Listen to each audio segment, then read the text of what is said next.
कानी बहू।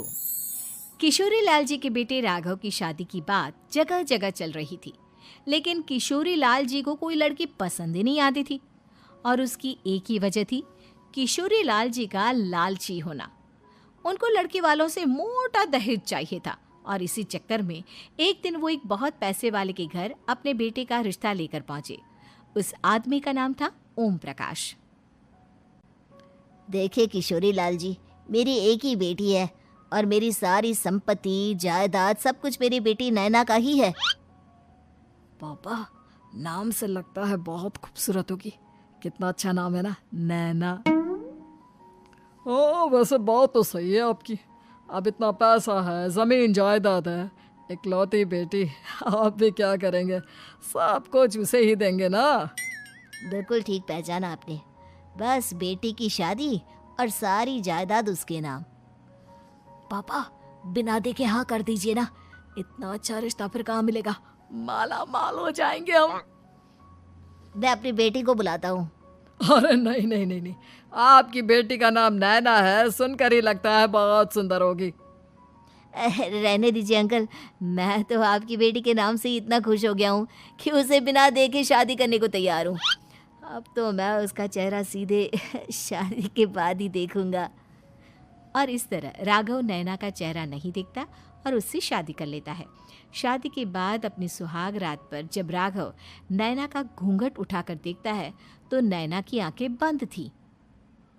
कितनी खूबसूरत हो तुम नैना, जरा अपनी आंखें खोलकर मेरी तरफ देखो तो सही। नहीं, मुझे शर्म आती है।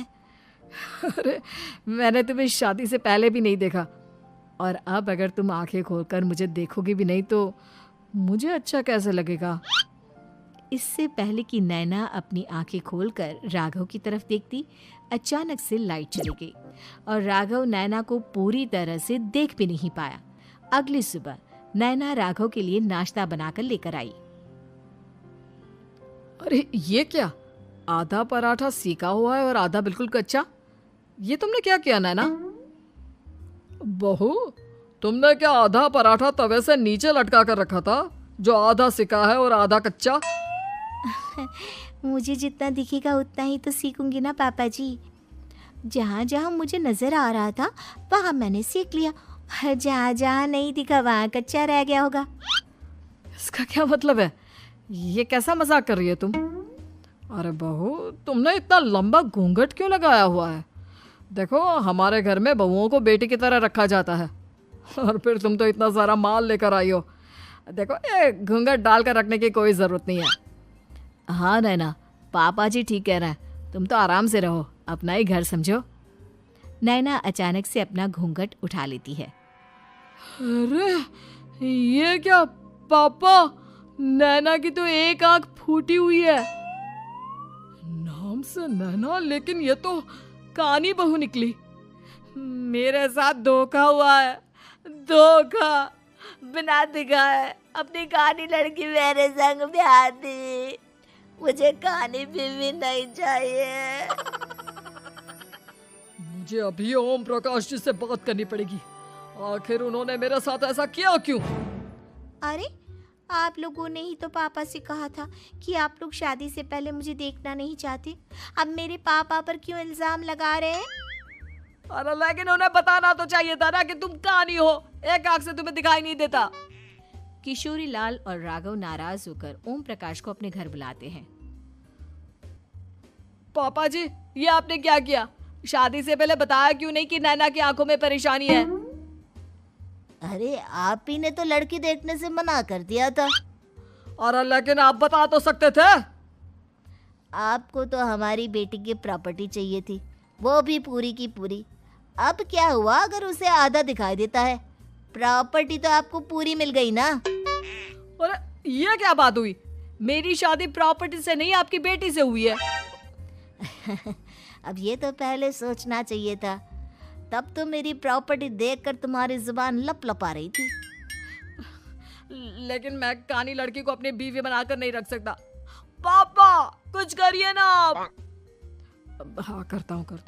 देखिए ओम प्रकाश जी, आप हमारे साथ ऐसा नहीं कर सकते। और तुम देखो, अगर तुमने मेरी बेटी से शादी तोड़ी ना, तो जो भी प्रॉपर्टी मैंने तुम्हें दी है वो तो पूरी की पूरी वापस ले ही लूँगा, और आधी प्रॉपर्टी तुम्हारी भी लूँगा। अरे मेरी आधी प्रॉपर्टी भला क्यों लेंगे आप? इसलिए क्योंकि मेरी बेटी को आधा नज़र आता है और उसकी नज़र अभी तक तुम्हारी आधी जायदाद पर ही पड़ी है। अब तुम उसे घर से निकालोगे तो कुछ तो लेकर जाएगी ना। और अगर हम आपकी बेटी को अपने घर की बहू बना कर रखे तो? तो तुम्हारी पूरी प्रॉपर्टी तुम्हारी ही रहेगी, और जो मैंने तुम्हें दिया है ना, उसमें से बस मैं आधा लेकर जाऊंगा। अरे लेकिन अब आप अपनी दी हुई प्रॉपर्टी में से आधी वापस क्यों लेकर जाएंगे? अगर मैं आपकी बेटी को अपनी पत्नी बनाकर रखने को तैयार हूं तो? इसलिए ताकि भविष्य में अगर तुम मेरी बेटी को धोखा दो तो उसके पास कुछ तो रहे जो पति का हो। वैसे मेरे पास तो बहुत कुछ है, लेकिन अपने पति की कोई निशानी तो उसके पास होनी चाहिए ना। अब अगर तुमने मेरी बेटी को कानी कहा तो तुम्हें प्रॉपर्टी भी कानी ही मिलेगी, पूरी नहीं। जमाए राजा। किशोरी लाल और राघव समझ चुके थे कि वो बुरी तरह फंस चुके हैं और अब उनके पास वहां से निकलने का कोई चारा नहीं है। अब समझ में आया ना, लालच बुरी बला होती है। एक तो तुम्हें प्रॉपर्टी मिली, ऊपर से बीवी मिली, उसमें तुम्हें नखरे भी दिखाने हैं। आए बड़े, चुपचाप बैठो दोनों। कुछ दिनों के बाद नैना राघव की कार लेकर बाजार घूमने निकलती है और जब कार लेकर वापस आती है, ये क्या? एक तरफ से मेरी गाड़ी पूरी खराब हो चुकी है। लगता है तुमने मेरी गाड़ी को किसी दूसरी गाड़ी के साथ एक्सीडेंट किया है। अरे अरे कितना बड़ा नुकसान कर दिया तुमने बहू। वो क्या है ना पापा जी, मुझे एक आंख से दिखाई नहीं दे रहा था, सामने से गाड़ी आ रही थी। मुझे तो सिर्फ आधा ही दिखाई दिया और वो गाड़ी मेरी कार से रगड़ते हुए निकल गई। अब मैं क्या करूं बताओ? आप इसे ठीक कराने के पैसे कौन देगा? तुम्हारे पापा। तुमने मुझसे इस तरह से बात की? अभी रुको। नैना राघव की शिकायत ओम प्रकाश को कर देती है। देखो राघव, अब जो मेरी आधी प्रॉपर्टी तुम्हारे पास थी ना, उसमें से आधी और मैं लेकर जाऊंगा, क्योंकि तुमने मेरी बेटी को डांटा।